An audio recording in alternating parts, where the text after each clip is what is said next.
जम्मू कश्मीर के भितंडी सुजवा में फांसी दस्तों और दहशतगर्दों के बीच इनकाउंटर, दोनों जानिब से गोलीबारी जारी। फौज का एक जवान शहीद, जैश के गैर मुल्की दहशतगर्दों के छिपे होने की खबर।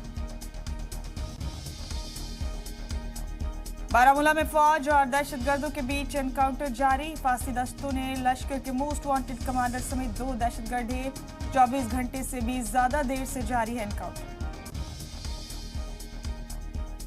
रूस यूक्रेन जंग के बीच वजीर दिफा राजनाथ सिंह का फौज को पैगाम, कहा मुस्तकबिल में हर मुमकिन सिक्योरिटी चैलेंज के लिए तैयार रहे फौज। वजारत दिफा ने भारतीय फौज के रिस्क और हार्डशिप अलाउंस में किया बदलाव। अब CAPF और भारतीय फौज को खतरनाक हालात में काम करने के लिए मिलेगा सामान अलाउंस।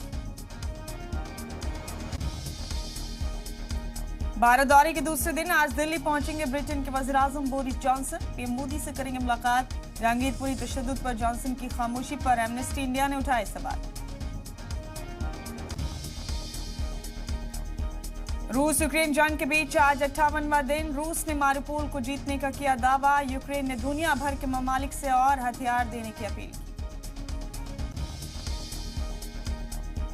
लाहौर रैली में इमरान खान ने भारत की खारजा पॉलिसी को फिर तारीफ की, कहा भारत को नहीं धमका सकते दूसरे मुल्क।